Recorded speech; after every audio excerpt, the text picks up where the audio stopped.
لهم سيدخلهم الله في رحمته إن الله غفور رحيم.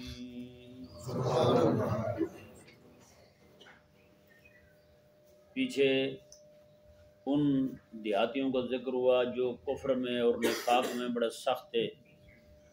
اس آیت مبارکہ میں اہل ایمان اور مخلصین دیہاتیوں کا ذکر ہو رہا ہے. یعنی یہ وہ لوگ تھے جو کریم آقا صلی اللہ علیہ وآلہ وسلم کی بارگاہ میں حاضر ہوتے رہتے تھے اور مسائل دینیاں بھی سیکھتے رہتے تھے، پوچھتے رہتے تھے، آتے جاتے لوگوں سے بھی پوچھ لیا کرتے تھے، اور ساتھ غلبہ دین کے لیے مقدور بھر جتنا ان سے ہو سکتا تھا وہ خدمت بھی کیا کرتے تھے. اللہ تبارک و تعالی نے ارشاد فرمایا وَمِنَ الْأَعْرَابِ مَن يُؤْمِنُ بِاللَّهِ وَالْيَوْمِ الْآخِرِ، میں اور کچھ دیہاتی وہ بھی ہیں جو اللہ پر اور آخرت کے دن پر ایمان رکھتے ہیں. وَيَتَّخِذُ مَا يُنْفِقُ قُرُبَاتٍ عِنْدَ اللَّهِ وَصَلَوَاتِ الرَّسُولِ، اور اللہ تبارک و تعالیٰ کی راہ میں اللہ تعالیٰ کے دین کے غلبے کے لیے مال خرچ کرنے کو اللہ تبارک و تعالیٰ کی بارگاہ کا قرب اور رسول کریم صلی اللہ علیہ وآلہ وسلم کی طرف سے صلوات یعنی دعاؤں کا ذریعہ سمجھتے ہیں. جی دیہاتی لوگ ہیں وہ یہ سمجھتے ہیں کہ ہم اللہ تبارک و تعالیٰ کی راہ میں اللہ تعالیٰ کے دین کے غلبے کے لیے مال دیں گے تو ہمیں دو فائدے حاصل ہوں گے. پہلا فائدہ کون سا ہے؟ اللہ تعالیٰ کی بارگاہ کا قرب ملے گا، اور دوسرا حبیب کریم علیہ السلام کی طرف سے ہمیں دعائیں میسر ہوں گی. حضور کی دعائیں ہمیں حاصل ہوں گی. یہ ذہن میں رہے کہ اگلی یہ آیت مبارکہ جو نا آیت نمبر 103 سورۃ توبہ کی، اس میں اللہ تبارک و تعالیٰ نے حبیب کریم صلی اللہ علیہ وآلہ وسلم کو حکم دیا خذ من اموالہم صدقۃ تطہرہم وتزکیہم بہا وصلی علیہم. فرمایا کہ حبیب پیارے آپ ان سے ان کے اموال لیں بطور صدقہ کے، ان کی تطہیر بھی فرمائیں، ان کو صاف ستھرا بھی فرمائیں، وصلی علیہم اور ان پر درود بھی بھیجیں. یہاں پہ صلی کا معنی دعا ہے. کیا ہے؟ دعا ہے. ان کے لیے دعا بھی کریں. درود بھی ایک دعا ہی ہے نا، جیسے پڑھتے ہیں اللہم صلی علی محمد، یا اللہ حبیب کریم علیہ السلام پر رحمت نازل فرما، یہ دعا ہے. جی اور آقا صلی اللہ علیہ وآلہ وسلم کے پاس جب کوئی صدقہ لے کر آتا، غلبہ دین کے لیے کوئی کچھ دیتا، تو آقا علیہ السلام اس کے لیے دعا ان الفاظ میں کرتے تھے اللہم صلی علیہ، مولا اس پر اپنی رحمتوں کو نزول فرما، اپنی رحمتوں کو نزول فرما. جی تو یہ اس آیت مبارکہ نے واضح کر دیا. اب ایک چیز تو حصی ہے، ایک چیز غیر حصی ہے. حصی کیا چیز ہے؟ حصی تو یہ ہے کہ آقا علیہ السلام کے پاس لے کر آئے اور آ کر کے پیش کیا حضور یہ تبوک کے لیے ہم حاضر کر رہے ہیں، یا آپ کے فلاں غلام کے لیے فلاں کو حاجت ہے اس کے لیے ہم پیش کر رہے ہیں، تو آقا علیہ السلام نے ہاتھ اٹھا دیے اور دعا کر دی اللہم صلی علیہ. یہ تو حصی شے ہے. ان کو محسوس ہوتا تھا کہ آقا علیہ السلام ہمارے لیے دعا کر رہے ہیں، حضور دعا فرما رہے ہیں ہمارے لیے، ہمارے حق میں دعا کر رہے ہیں آقا علیہ السلام. اور دوسری شے جو ہے وہ غیر حصی ہے. وہ کیا ہے؟ وہ ہے اللہ تبارک و تعالیٰ کی بارگاہ کا قرب. اس کا کوئی اندازہ نہیں لگا سکتا. یہ ایسی شے نہیں ہے کہ اس کو بندہ محسوس کر سکے، سن سکے. ہاں اللہ تبارک و تعالیٰ نے قرآن میں یہ وعدہ ضرور فرمایا ہے. فرمایا اللہ تبارک و تعالیٰ نے جو بندہ میرے دین کے غلبے کے لیے اپنا مال خرچ کرے گا تو اللہ تبارک و تعالیٰ اس بندے کو اپنی بارگاہ کا قرب عطا فرمائے گا. اور مزے کی بات دیکھیں، یہاں قربتن واحد کا صیغہ نہیں ہے، قربانی فرمایا، بلکہ فرمایا قربات. اللہ تبارک و تعالیٰ کی بارگاہ کے قرب عطا ہوں گے اسے. جی جیسے آگے فرمایا وصلوات، صلات نہیں فرمایا رب تعالیٰ نے کہ ایک دعا مل گئی، نہ محبوب کریم صلی اللہ علیہ وآلہ وسلم کی طرف سے دعاؤں کا سلسلہ ہمیشہ ہمیشہ جاری رہے گا. اندازہ لگائیں. اس کا مطلب یہ ہے کہ بارگاہ خدا بندی کا قرب جو بندے کو میسر آتا ہے. اور کیونکہ مال دینے میں ایک وجہ اور بھی ہے، جیسے کریم آقا صلی اللہ علیہ وآلہ وسلم کی بارگاہ اقدس میں حاضری کے وقت یہ قرآن کریم میں یہ مضمون بیان ہوا ہے کہ فرمایا کہ جو بھی بندہ، پہلے لوگ آتے تھے آگے بیٹھ جاتے تھے، پھر اٹھنے کا نام نہیں لیتے تھے، باتیں کرتے رہتے، باقی بیچارے پیچھے رہ جاتے تھے. تو تو اللہ تبارک و تعالیٰ نے فرمایا کہ جب تم میری حبیب کریم صلی اللہ علیہ وسلم کی بارگاہ میں حاضری دینے لگو نا، کچھ پوچھنا ہو تمہیں تو پہلے صدقہ دیا کرو، کسی غریب کو کچھ دو، بعد میں جو ہے نا اب کسی بزرگ کے پاس جائے نا تعویذ لینے کے لیے تو وہ بھی یہی کہتے ہیں پہلے صدقہ دو پھر یہ تعویذ استعمال کرنا، وظیفہ پڑھنا ہے پہلے صدقہ دو پھر وظیفہ پڑھنا۔ اس کی وجہ یہ ہے کہ یہ دل میں جو مال کی محبت ہوتی ہے نا جی، یہ بھی بندے کو شفا سے روکتی ہے، یہ بھی بندے کو بارگاہ الہی کے قرب سے روکتی ہے۔ تو اس لیے اللہ تبارک و تعالیٰ نے فرمایا حبیب کریم صلی اللہ علیہ وسلم کو، حبیب پیارے ان کو آپ فرمائیں جو بھی بندہ آپ کی بارگاہ میں آنا چاہے نا، کچھ مسائل پوچھنا چاہے، اسے کہیں گے پہلے صدقہ دے، پہلے صدقہ دے پھر آپ کی بارگاہ میں آئے۔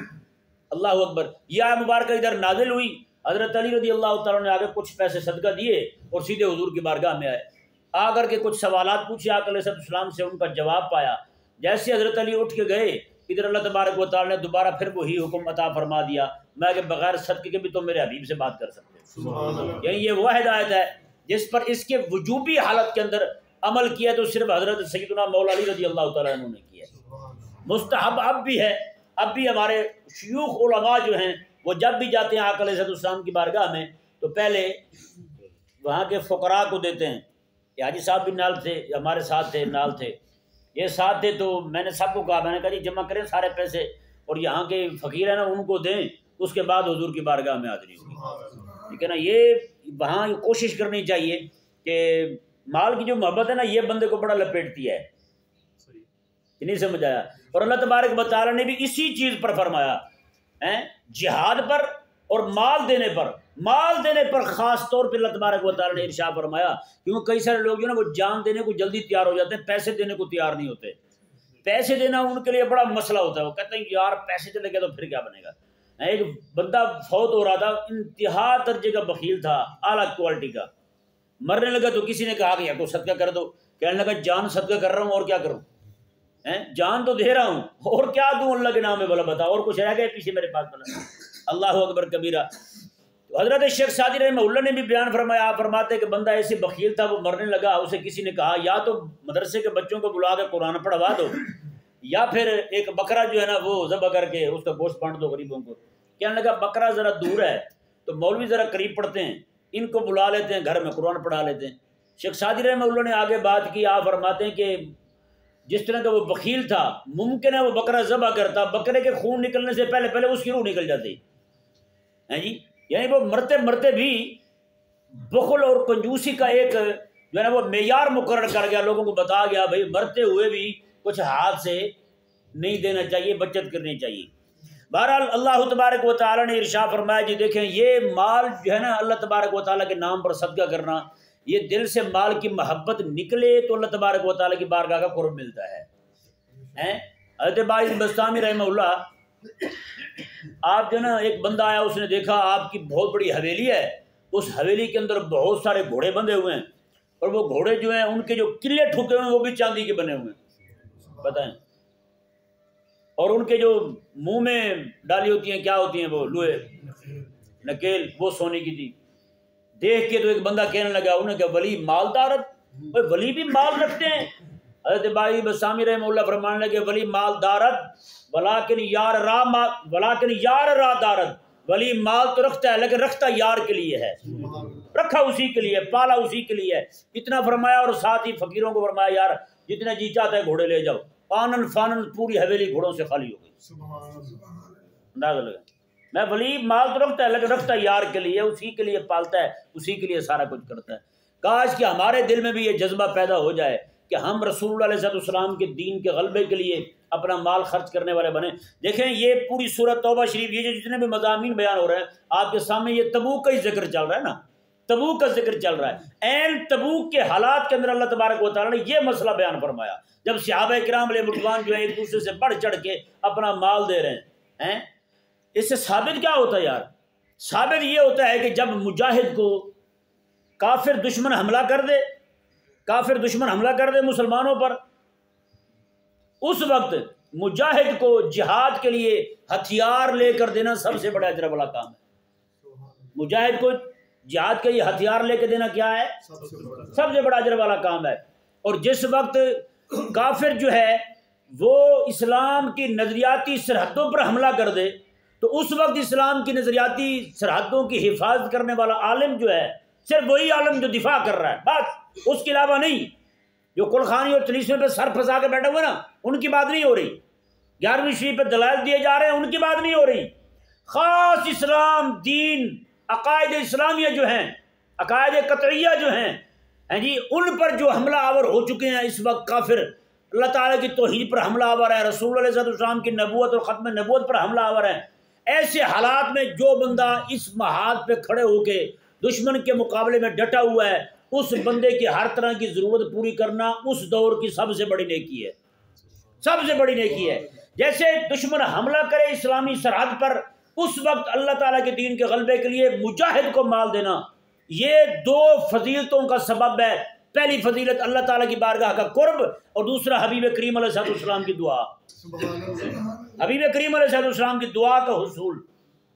حضور دعا بھی ان الفاظ میں جب کر دیں، امتی سارے پڑھیں اللہم صلی علی محمد، اور حضور کہتے ہیں اللہم صلی علی فلاں، مولا اس پہ بھی درود بھیج، اس پہ بھی رحمت بھیج، تو بتائیں کیا شان ہوگی یار اس امتی کے لیے۔ میں کہتا ہوں قسم خدا کی، حضور ساری زندگی میں صرف ایک بار ہی کہہ دینا امتی کے لیے، اس کی بخشش کے لیے یہی کافی ہے۔ اور یہ ذہن میں رہے، یہ نہیں کہ آج حضور دعا نہیں کر رہے، دونوں چیزیں آج بھی جاری ہیں۔ جو بھی بندہ حضور کی امت میں سے آقا علیہ السلام کے دین کے غلبے کے لیے اپنا مال خرچ کرتا ہے، اللہ تبارک و تعالیٰ اس بندے کو اپنی بارگاہ کا قرب بھی عطا فرماتا ہے، اور میرے آقا علیہ السلام کی دعا میں سے حصہ بھی عطا فرماتا ہے۔ صحیح سند کے ساتھ حدیث پاک ہے، میرے آقا صلی اللہ علیہ وسلم نے ارشاد فرمایا آقا علیہ السلام نے، میرے دنیا سے جانے کے بعد تمہارے اعمال میری بارگاہ میں، ایک روایت میں پیر کے الفاظ ہیں، ایک میں جمعہ کے ہیں، جمعرات کے، جمعرات جمعہ دونوں کے بارے میں یہ الفاظ موجود ہیں، میں کہ ان 2 دنوں میں تمہارے سارے اعمال میری بارگاہ میں پیش ہوں گے،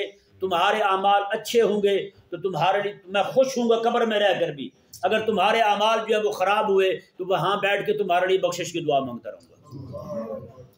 یہ تو آج بھی امتیوں کو حاصل ہے جی، جس بندے کے عمل خراب ہوں اس کے لیے تو حضور دعا کریں، تو جس کے عمل اچھے ہوں اس کے لیے دعا نہیں کریں گے حضور، یہ تو رب تعالیٰ کا وعدہ ہے۔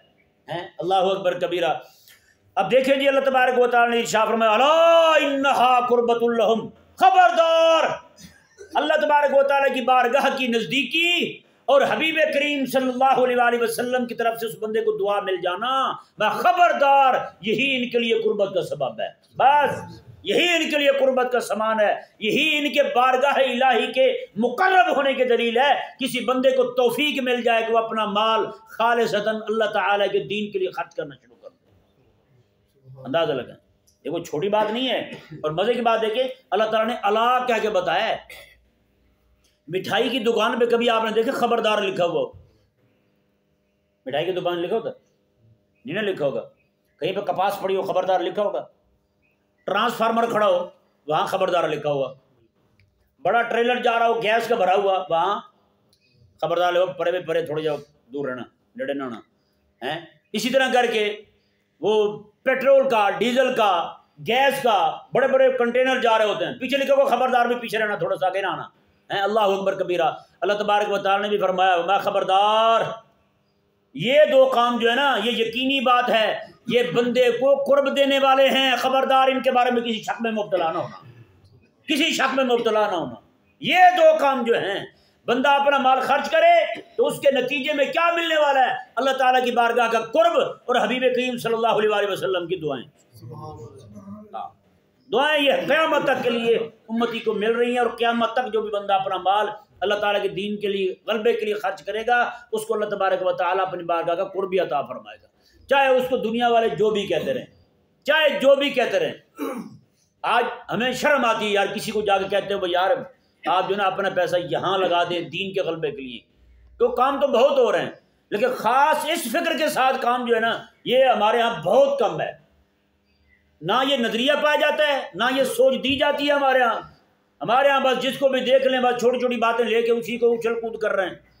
نہ بھائی، جب اسلام پہ حملہ ہو جائے نا، پھر ضروری ہو جاتا ہے اسلام کا دفاع کرنا، اسلام کا دفاع کرنا ضروری ہو جاتا ہے۔ جیسے مثال کے طور پر کافر حملہ کر دے مسلمانوں پر، اس وقت جو ہے جہاد والی سنت کا بیان چھوڑ کے حلوے کھانے والی سنت بیان کرنی شروع کر دی جائے تو اس بندے کو بندہ کیا کہے گا؟ یہ دین کا دشمن ہے، یہ امت کا دشمن ہے، امت کا خیر خواہ نہیں ہے۔ کیونکہ عین اس حالت میں جس وقت حضور کی سنت جہاد کو بیان کرنا تھا، یہ دوسری باتیں لے کے بیٹھ گئے۔ اس سے انکار نہیں ہے کہ میٹھا کھانا سنت آقا علیہ السلام کی، لیکن اس کے بیان کرنے کا بھی محل ہے بھائی، اس کے بیان کرنے کا بھی محل ہے۔ اللہ اکبر کبیرہ۔ اللہ تبارک و تعالی نے ارشاد فرمایا، اگلا انعام دیکھیں جی، اللہ تعالیٰ نے سیدخلہم اللہ فی رحمتہ، ان قریب اللہ تعالیٰ ان کو اپنی رحمتوں میں داخل فرمائے گا۔ اللہ تعالیٰ اپنی رحمتوں میں داخل فرمائے گا۔ ان اللہ غفور الرحیم، بے شک اللہ تبارک و تعالیٰ بخشنے والا مہربان ہے۔ اللہ تعالیٰ بخشنے والا مہربان ہے۔ اس وقت جو ہے نا آپ مجاہدین کی بھی مدد کریں۔ اس کے علاوہ مدرسے میں جو بچہ خالصتاً اس لیے پڑھ رہا ہے یار میں عالم بن کے حضور کے دین کی خدمت کروں گا، کسی ایک بچے کی خدمت اپنے ذمہ لے لیں، کسی ایک بچے کی خدمت اپنے ذمہ لے لیں، مدرسے میں پڑھنے والے بچے کی، اسے کہیں کہ بچے آپ پڑھیں، آپ کی کتابیں، آپ کے کپڑے، آپ کی ضرورت کی چیزیں، قلم تک میں آپ کو مہیا کروں گا، آپ پڑھیں دین۔ آپ میں سے کوئی بندہ کر سکتا ہے تو کسی عالم کو پکڑے جو عالم آقا علیہ السلام کے دین کے غلبے کے لیے کام کر رہا ہے، اسے کہیں یار آپ بس دین کا کام کریں، آپ بیٹھ جائیں، آقا علیہ السلام کے دین پر جو حملے ہو رہے ہیں، حدیث پر حملے ہو رہے ہیں، حضور کی نبوت اور ختم نبوت پہ حملے ہو رہے ہیں، آپ ان کا دفاع کریں، باقی آپ کے معاملات سارے وہ میرے ذمہ ہیں، میں پورے کروں گا۔ ایک ایک گھر کے اندر 4-4 5 نوکر بھی لوگوں نے رکھے ہوتے ہیں، 20 نوکر بھی گھر میں رکھے ہوتے ہیں، انہوں نے سیکورٹی گارڈ بھی رکھے ہوتے ہیں۔ یار اپنی حفاظت کے لیے 20 بندے ہم رکھ سکتے ہیں، حضور کے دین کی حفاظت کے لیے ایک بندے کا بھی خرچ نہیں اٹھایا جاتا ہم سے، یار کیا بنے گا ہمارا؟ قیامت والے دن آقا علیہ السلام نے یہی پوچھ لیا ہم سے تو بتائیں کیا کہیں گے؟ یہی وہی بندہ جو ہے اس کے اعمال جو ہیں آقا علیہ السلام کی بارگاہ میں پیر کو یا جمعرات کو جو پیش ہوتے ہوں گے تو وہ کیا کس منہ سے اس کے اعمال جاتے ہوں گے یار حضور کی بارگاہ میں؟ اپنے دفاع کے لیے اس نے 20 بندے رکھے ہوئے ہیں، حضور کے دین کے دفاع کے لیے ایک بندے کا بھی خرچہ نہیں اٹھا سکتا یہ بندہ، کیسا امتی ہے؟ اور ہے وہ عاشق رسول، ہے وہ بڑا کا عاشق رسول جو ہے عشق رسول رکھنے کا دعویٰ کرنے والا۔ حضرت سیدنا عبداللہ بن مبارک رضی اللہ تعالیٰ نے یہ سنیں، بارہا میں یہ بات سنا چکا ہوں احباب کو، حضرت عبداللہ بن مبارک رضی اللہ تعالیٰ عنہ نے حضرت سفیان بن عیینہ اور سفیان ثوری رضی اللہ تعالیٰ عنہ، یہ وہ دور تھا جب احادیث میں ملاوٹ ہو رہی تھی، احادیث میں ملاوٹ ہو رہی تھی، جھوٹے وضاع کھڑے ہو گئے تھے، جی وضاعین کے پورا لشکر کھڑا ہوا تھا، لاکھوں حدیثیں گھڑ گھڑ کے صحیح احادیث مبارکہ میں شامل کر رہے تھے۔ جی ایسے حالات میں حضرت عبداللہ بن مبارک رضی اللہ تعالیٰ عنہ نے 2 محدثوں کو، سفیان بن عیینہ، سفیان ثوری رضی اللہ تعالیٰ عنہ، ان دونوں کو کہا کہ آپ کے گھر کا ٹوٹل خرچ میں دوں گا، آپ نے بس حضور کی حدیث کا دفاع کرنا ہے۔ سبحان اللہ۔ اچھا وہ 2 بندے بھی وفادار تھے، جب بھی رات کو نماز پڑھتے پچھلی رات کو سر سجدے میں رکھتے، دعا کرتے، یا اللہ عبداللہ کی بخشش فرما دے، عبداللہ کی بخشش فرما دے۔ یہ عبداللہ وہ بندہ ہے، یہ 1 سال حج پہ جاتے ہیں، 1 سال جہاد پہ جاتے ہیں، پوری زندگی کا معمول ہے ان کا، 1 سال حج پہ 1 سال جہاد پہ۔ اللہ اکبر کبیرہ۔ اور جب حج پہ بھی جاتے ہیں تو کیسے جاتے ہیں؟ پورے علاقے کے لوگوں کو کہتے ہیں ہاں بھائی کون کون تیار ہے حج کے لیے، کس کس کے پاس پیسے جمع ہو گئے، لاؤ پیسے دکھاؤ کس کس کے پاس ہیں۔ سب کے پیسے لے لینے، تھیلیوں پہ جناب نام لکھنا ان کا، پیسے گھر ہی رکھ دینے، پیسے ساتھ نہیں لے جاتے تھے ان کے، اپنے پیسے اٹھاتے اور لے جاتے جناب حج پہ، ان کو عراق لے جاتے، عراق سے ہوتے ہوئے عراق سے کیا کیا چیز لینا آپ نے، بچوں نے کیا کیا مطالبہ کیا تھا، یہ کہا تھا، سارا کچھ لے کے ان کو دے دیا۔ پھر جناب مدینہ گئے، مدینہ میں سب کو حاضریاں دلوائیں، وہاں پہ جتنے دن رہے سب کا کھانا اپنی طرف سے، سارا کچھ ضرورت کی چیزیں ساری اپنی طرف سے، مکہ مکرمہ گئے حج کروایا، کیا کیا کہا تھا آپ کے بچوں نے، یہ کہا تھا، اچھا سارا کچھ لے کے دے دیا۔ لے کے جب گھر آئے پھر کئی مہینے لگ جاتے تھے، جب گھر واپس آتے تو دیکھتے کسی کا گھر ٹوٹ تو نہیں گیا، کس کی دیوار گر تو نہیں گئی، جس کا گھر ٹوٹا ہوتا اس کو گھر بنوا دیتے، دیواریں بنا دیتے، دیواریں بنا کے جب سب کے گھروں کی مرمتیں ہو جاتی پھر کہتے آؤ یار آپ کی دعوت ہے میرے گھر میں، سب کو کھانا کھلاتے، فرماتے یار میں اتنے دنوں سے حساب دیکھ رہا تھا کس کا کیا کیا خرچ آیا ہے، کس کا کیا کیا خرچ آیا ہے، تو کچھ پیسے آپ کے بچتے ہیں وہ آپ پیسے لے لیں۔ جب ان سب کو پیسے دیتے تھے وہ سارے کے سارے پیسے ان کو واپس عطا فرماتے، ایسا بندہ۔ جب وہ فوت ہوئے نا حضرت عبداللہ بن مبارک رضی اللہ تعالیٰ عنہ، اللہ تعالیٰ کی بارگاہ میں حاضر ہوئے، اللہ تبارک و تعالیٰ نے فرمایا عبداللہ جس دن سے سفیان بن عیینہ اور سفیان ثوری نے، وہ دو عالموں نے جن کو تو نے میرے حبیب کی حدیث کے دفاع کے لیے وقف کر رکھا تھا، فارغ البال رکھا تھا، وہ تیرے لیے انہوں نے دعا کرنی شروع کی، میں نے تو تجھے اسی دن ہی بخش دیا تھا، میں نے تیری بخشش کر دی، میں نے تیری بخشش کر دی۔ خدا کے بندو ذرا غور کرو اس بات پہ، ہمارے اپنے بچے پل رہے، ہمارے بچے ہمارے کام آنے والے نہیں، میں صحیح کہہ رہا ہوں، ہمارے بچے ہمارے لیے جہنم کا ایندھن بنائیں گے، میں سچی کہہ رہا ہوں، ہمارے مرنے کے بعد ہمارے لیے ہاتھ نہیں اٹھائیں گے دعا کرنے کے لیے، ان کے پاس ٹائم نہیں ہوگا ہماری قبر پر آنے کے لیے، لیکن جو یہ فقیر رب تبارک و تعالیٰ کے ہمارے لیے دعائیں کریں گے، اللہ تبارک و تعالیٰ یہی دعاؤں کو ہمارے لیے ذخیرہ بنا دے گا۔ نہیں سمجھ پڑ رہا؟ ہاں، اللہ تبارک و تعالیٰ نے ارشاد فرمایا سیدخلہم اللہ فی رحمتہ، جو اپنا مال اللہ تعالیٰ کے دین کے غلبے کے لیے خرچ کرنے والے ہیں، ان قریب اللہ تعالیٰ ان کو اپنی رحمتوں میں داخل فرمائے گا۔ ان اللہ غفور الرحیم، اللہ اکبر کبیرہ۔ یہاں یہ نہیں فرمایا ان سے کوئی گناہ ہو جائے، بلکہ اگر میں بخشنے والا ہے رب، میں یہ جو مال خرچ کرنے والے ہیں نا، ان سے کوئی گناہ سرزد ہو بھی گیا تو پریشان نہ ہوں، ان اللہ غفور الرحیم، اللہ بخشنے والا مہربان ہے، اللہ بخشنے والا مہربان ہے۔ جس بندے کو رب کا قرب مل گیا، اللہ تبارک و تعالیٰ کے حبیب صلی اللہ علیہ وسلم کی دعائیں میسر آ گئی، اللہ تبارک و تعالیٰ نے اپنی رحمت میں داخل فرما دیا، اللہ تعالیٰ فرماتے اللہ تعالیٰ بخشنے والا مہربان ہے۔ اللہ اکبر کبیرہ۔ اللہ تبارک و تعالیٰ ہمیں سمجھنے کی توفیق عطا فرمائے۔